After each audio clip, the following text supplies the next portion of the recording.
한국에서 2만 명이 넘는 사람들이 하루아침에 집과 돈을 동시에 잃었습니다. 피해액만 4조 원이 넘어요. 이들의 공통점은 단 하나, 전세로 살았다는 겁니다. 50년 동안 멀쩡하게 작동하던 시스템이 갑자기 무너지기 시작했어요. 계약서에 도장 찍을 때만 해도 안전하다고 생각했던 사람들이 2년 뒤 전세금을 한 푼도 돌려받지 못하는 일이 벌어지고 있습니다. 지금 이 순간에도 시한폭탄 같은 전세 계약들이 한국 전역에 깔려 있어요. 오늘은 전세라는 이름으로 포장된 세계에서 가장 기묘한 금융 시스템이 어떻게 무너지고 있는지 파헤쳐 보겠습니다.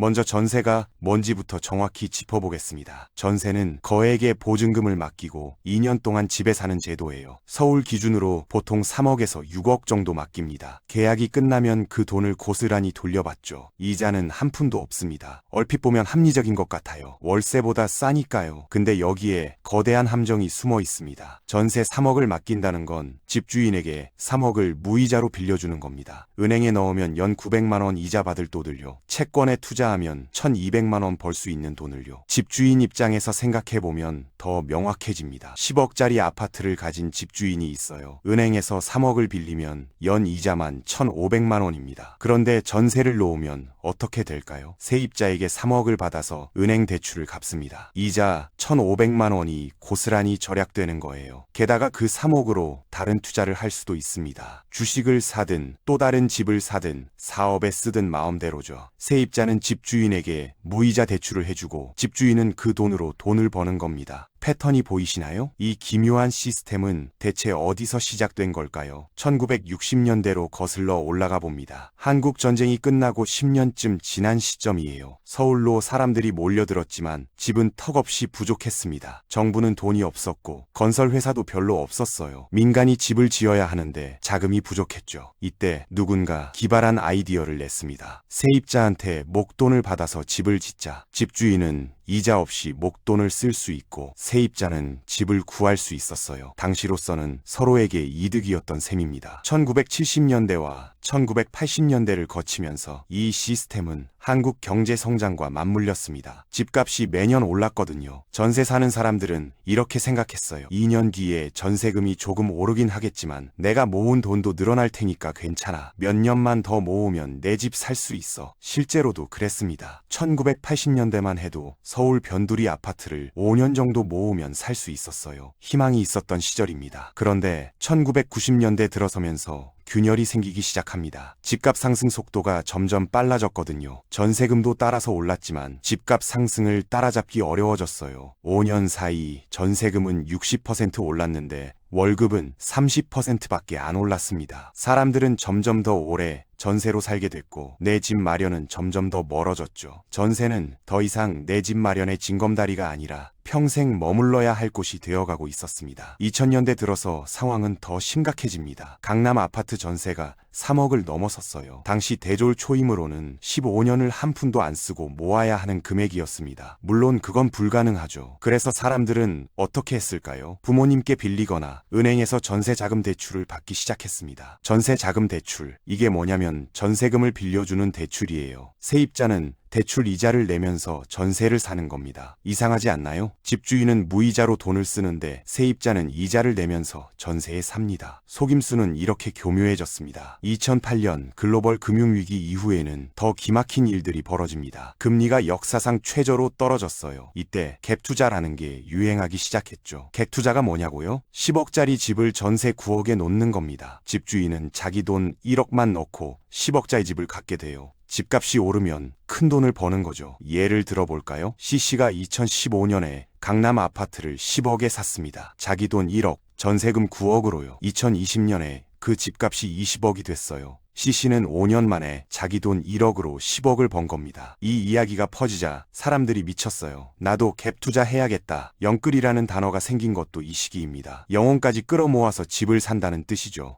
은행 대출 최대한 받고 부모님께 빌리고 전세금 받아서 집을 샀습니다. 집값이 오를 거라는 확신이 있었거든요. 실제로도 2020년까지는 계속 올랐어요. 문제는 2022년부터 시작됐습니다. 금리가 오르기 시작한 겁니다. 한국은행 기준금리가 0.5%에서 3.5%까지 1년 만에 올랐어요. 역사상 가장 급격한 인상이었죠. 금리가 오르자 무슨 일이 벌어졌을까요? 집값이 떨어지기 시작했습니다. 갭 투자한 사람들이 패닉에 빠졌어요. D씨를 예로 들어볼까요? D씨는 2021년에 인천의 빌라를 5억에 샀습니다. 자기 돈 5천, 전세금 4억 5천으로요. 2022년까지는 괜찮았어요. 세입자가 2년 계약 만료 후 나간다고 해도 새로운 세입자 구하면 되니까요. 근데 2023년 문제가 터졌습니다. 기존 세입자가 전세금 4억 5천을 돌려달라고 하는데 새로운 세입자를 구할 수가 없는 거예요. 전세 시장이 얼어붙었거든요. 할 수 없이 집을 팔려고 내놨는데 집값이 3억 5천으로 떨어져 있었습니다. 집을 팔아도 전세금을 못 돌려주는 겁니다. D씨는 어떻게 됐을까요? 결국 전세금을 못 돌려주고 세입자한테 고소당했습니다. 집은 경매로 넘어갔고 세입자는 전세금 일부만 받았어요. D씨는 신용불량자가 됐죠. 이런 사례가 2023년 한 해에만 수천 건 발생했습니다. 뉴스에서 빌라왕 사건, 전세 사기 피해 이런 뉴스 많이 보셨을 거예요. 2023년 한 해 전세 사기 피해 신고가 2만 건이 넘었습니다. 피해액은 4조 원이 넘어요. 이게 개인의 탐욕 때문일까요? 물론 그런 측면도 있습니다. 하지만 더 근본적인 문제는 전세라는 시스템 자체에 있어요. 전세는 집값이 계속 오를 때만 안전합니다. 집값이 멈추거나 떨어지면 시스템 전체가 무너질 수 있어요. 왜 그럴까요? 간단합니다. 전세금은 집값의 70에서 80%라니까요. 집값 10억짜리 집에 전세 8억 받았는데 집값이 7억으로 떨어지면 집을 팔아도 전세금을 못 돌려줍니다. 수학적으로 불가능한 거죠. 이 메커니즘을 이해하면 왜 2023년부터 전세 대란이 터졌는지 보입니다. 2020년까지는 집값이 올랐으니까 괜찮았어요. 2022년부터 집값이 떨어지자 갭 투자한 사람들이 하나둘씩 무너지기 시작한 겁니다. 정부는 뭘 했을까요? 전세금 반환 보증이라는 걸 만들었습니다. HUG라고 들어보셨을 거예요. 주택도시보증공사가 전세금 반환을 보증해주는 제도죠. 좋은 제도처럼 들립니다. 근데 보증 한도가 있어요. 서울 기준 수도권 3억까지만 보증합니다. 요즘 서울 전세가 5억, 6억 하는데 3억만 보장되면 나머지는 날아가는 거예요. 게다가 보증받는 조건도 까다롭습니다. 집주인이 파산하거나 경매 넘어가야 보증금을 받을 수 있어요. 시간도 오래 걸립니다. 빠르면 6개월, 길면 2년 걸리기도 해요. 더 심각한 건 보증 자체를 못 받는 경우도 많다는 겁니다. 집에 근저당이 많이 설정돼 있으면 보증 승인이 안 나요. 그래서 계약 전에 반드시 등기부등본을 확인해야 합니다. 집값 10억인데 근저당이 8억이면 위험해요. 전세금 6억 맡겼는데 집주인이 대출을 못 갚으면 집이 경매로 넘어갑니다. 경매로 10억에 팔려도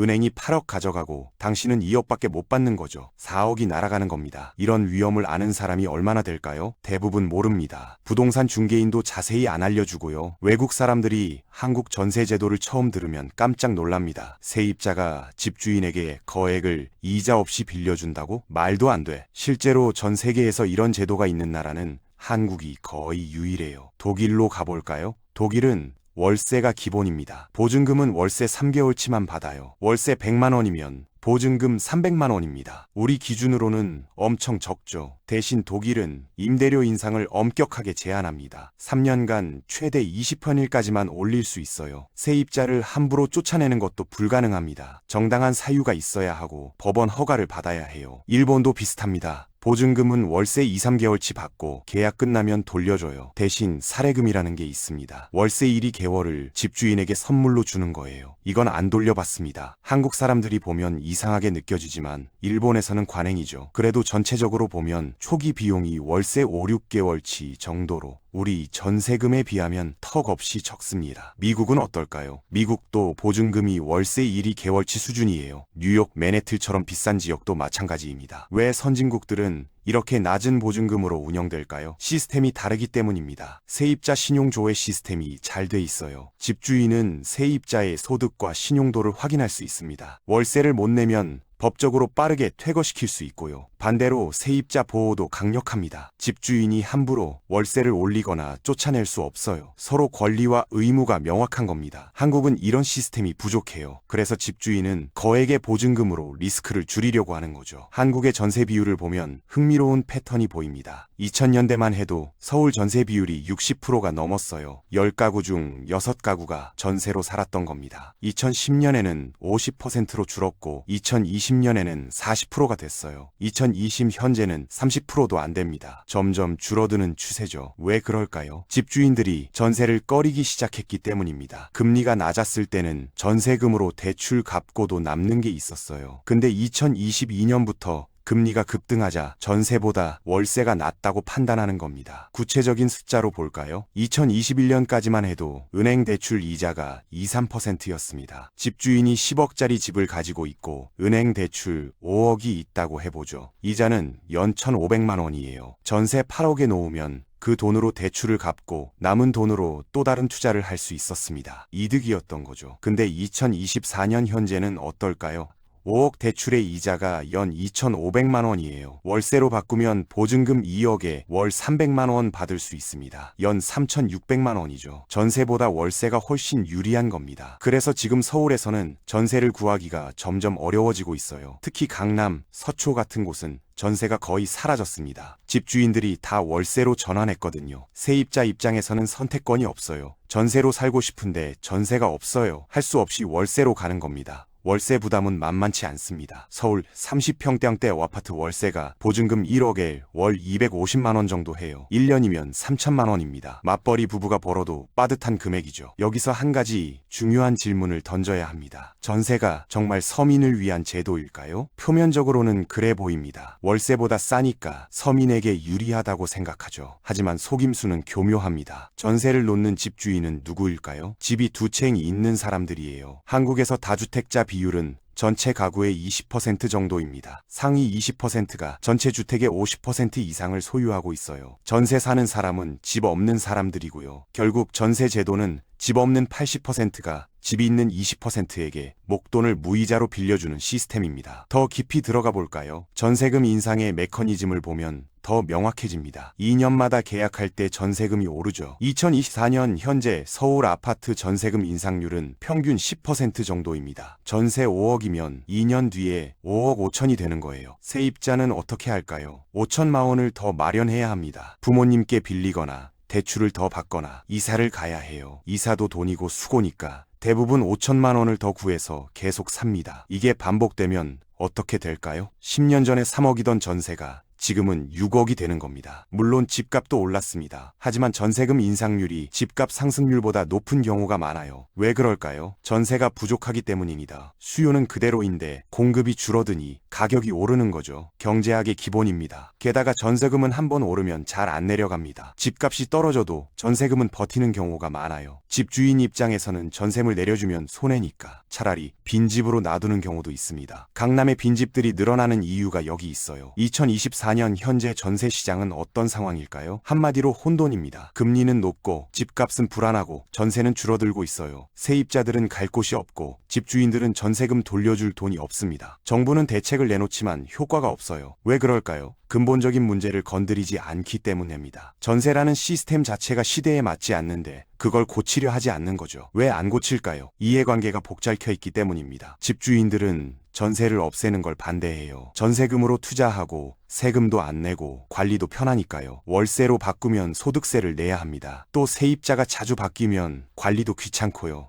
정치인들도 건드리기 어려워합니다. 유권자 중에 집주인이 많거든요. 특히 중년층 이상은 집 한두 채씩 갖고 있는 경우가 많아요. 이들의 표를 의식하지 않을 수 없죠. 젊은 세대는 전세 개혁을 원하지만 목소리가 작습니다. 그럼 세입자들은 어떻게 해야 할까요? 우선 자기 상황을 정확히 파악해야 합니다. 목돈이 있고 안정적인 직장이 있다면 전세도 나쁘지 않을 수 있어요. 단 조건이 있습니다. 전세금이 집값의 70%를 넘으면 위험합니다. 갭이 너무 작으면 집주인이 전세금을 못 돌려줄 가능성이 커요. 등기부등본에서 근저당 설정 금액을 확인해야 합니다. 집값 10억에 근저당 7억, 전세금 6억이면 위험해요. 만약 집이 경매로 넘어가면 은행이 7억 가져가고 당신은 3억밖에 못 받습니다. 전세보증보험은 필수로 가입해야 합니다. 비용이 좀 들지만 만일의 사태를 대비할 수 있어요. 보험료는 전세금의 0.28% 정도입니다. 전세금 3억이면 연 38만 원 정도 내요. 2년이면 76만 원이죠. 아깝다고 생각할 수 있지만 전세금 3억을 잃는 것보다는 훨씬 낫습니다. 보험 가입 조건도 확인해야 해요. 집에 근저당이 너무 많으면 보험 승인이 안 나는 경우도 있습니다. 계약 전에 미리 확인하는 게 좋아요. 집주인이 누구인지도 중요합니다. 다주택자인지 갭투자자인지 알아봐야 해요. 집주인이 집을 여러 채 갭투자로 샀다면 위험합니다. 금리가 오르거나 집값이 떨어지면 한꺼번에 무너질 수 있거든요. 집주인을 직접 만나서 대화해보세요. 이 집 말고 다른 집도 있으세요? 언제 이 집을 사셨어요? 대출은 얼마나 있으세요? 이런 질문들이 신뢰가 아닙니다. 내 전세금이 걸린 문제니까요. 집주인이 대답을 회피하거나 불편해하면 의심해봐야 해요. 신축 빌라나 재건축 지역은 특히 조심해야 합니다. 빌라왕 사건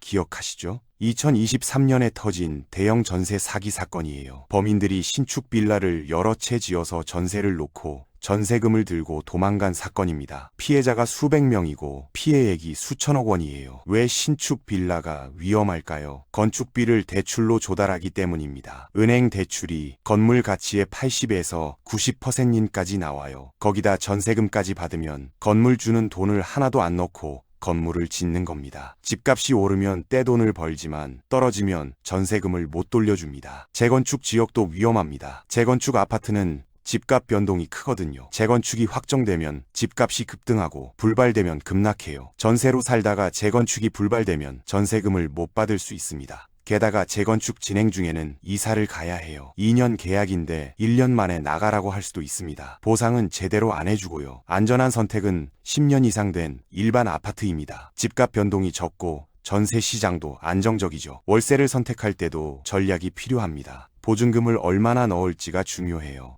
보증금을 많이 넣으면 월세가 줄어들지만 그 돈이 묶입니다. 보증금을 적게 넣으면 월세가 많아지지만 목돈을 투자할 수 있죠. 계산해봐야 합니다. 보증금 1억에 월 250만 원 vs 보증금 3억에 월 150만 원 중에 뭐가 나을까요? 보증금 차이 2억을 연 4% 투자하면 연 800만 원 벌어요. 월세 차이는 연 1200만 원입니다. 이 경우는 보증금 많이 넣는 게 나아 보이네요. 하지만 투자 수익률이 6%라면 계산이 달라집니다. 장기적으로 생각해야 합니다. 당장은 전세가 싸 보여도 10년 뒤를 생각하면 달라질 수 있어요. 전세금을 묶어두는 것과 그 돈을 투자하는 것의 차이는 시간이 갈수록 벌어집니다. 복리의 마법이거든요. 3억을 연 5%로 10년 굴리면 약 4억 9천이 돼요. 같은 기간 전세로 살면 3억은 그대로고 전세금은 아마 4억 5천 정도로 올라 있을 거예요. 1억 5천을 추가로 내야 하는 거죠. 패턴이 보이시나요? 시간이 갈수록 전세는 불리해집니다. 2024년 현재 한국 부동산 시장은 전환점에 와 있습니다. 고금리 시대가 지속되고 인구는 줄어들고 집값 상승 기대는 사라지고 있어요. 이런 상황에서 전세는 점점 더 위험해집니다. 집값이 안 오르면 전세금을 못 돌려줄 집주인들이 늘어나거든요. 정부는 대책을 내놓지만 근본적인 해결책은 아닙니다. 전세 대출 지원을 늘리고 보증금 방환 보증을 강화하고 있지만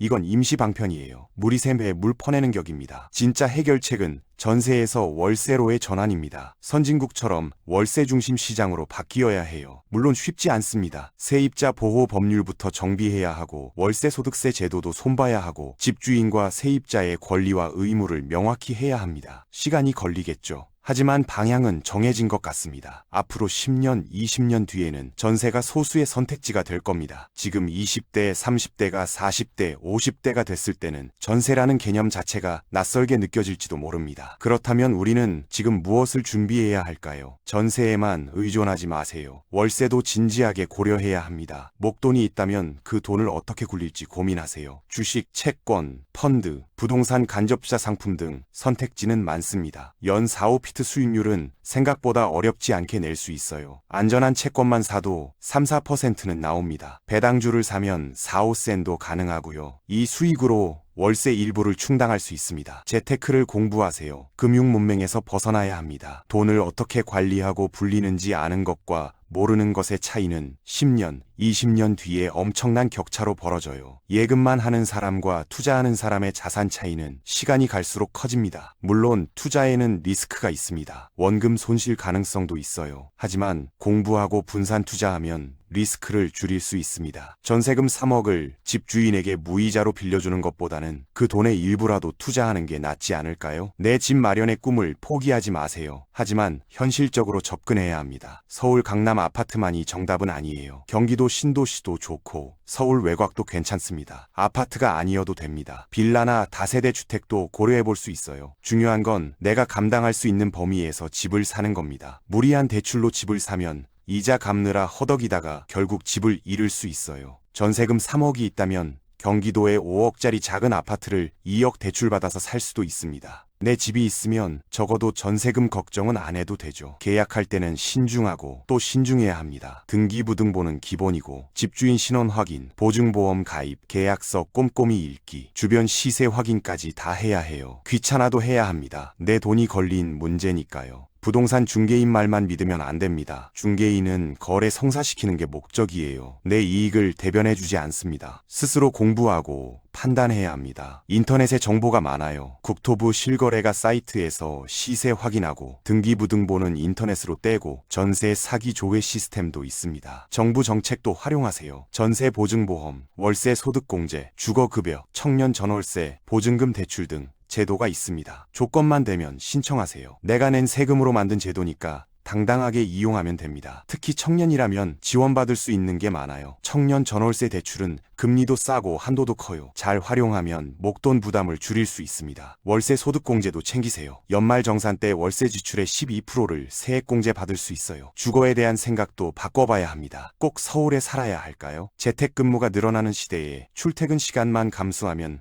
경기도에서도 충분히 살 수 있어요. 서울 월세 250만 원이면 경기도는 150만 원입니다. 1년이면 1200만 원 절약되는 거예요. 10년이면 억대입니다. 이 돈이면 나중에 집 살 때 보탤 수 있죠. 아파트만 고집할 필요도 없어요. 빌라나 다세대 주택도 살기 괜찮은 곳 많습니다. 관리비도 적고 층간소음도 덜하고 주차도 편하고요. 중요한 건 내 상황에 맞는 선택을 하는 겁니다. 남들 따라 전세 살 필요 없어요. 월세가 내게 맞으면 월세 사세요. 투자할 자신 있으면 목돈 굴리면서 월세 사는 게 나을 수 있습니다. 반대로 투자는 자신 없고 안전하게 살고 싶으면 전세도 괜찮아요. 단 안전장치는 꼭 마련하세요. 보증보험 가입하고 등기부등본 확인하고 집주인 신원 체크하고 근저당 금액 확인하세요. 이것만 해도 위험을 크게 줄일 수 있습니다. 전세금은 결코 작은 돈이 아닙니다. 누군가에게는 평생 모은 돈이고 부모님께 빌린 돈이고 은행 대출입니다. 이 소중한 돈을 집주인에게 이자 없이 빌려주면서 2년 동안 집에 사는 게 과연 공정한 교환일까요? 집주인은 그 돈으로 투자하고 사업하고 또 집을 사는데 당신은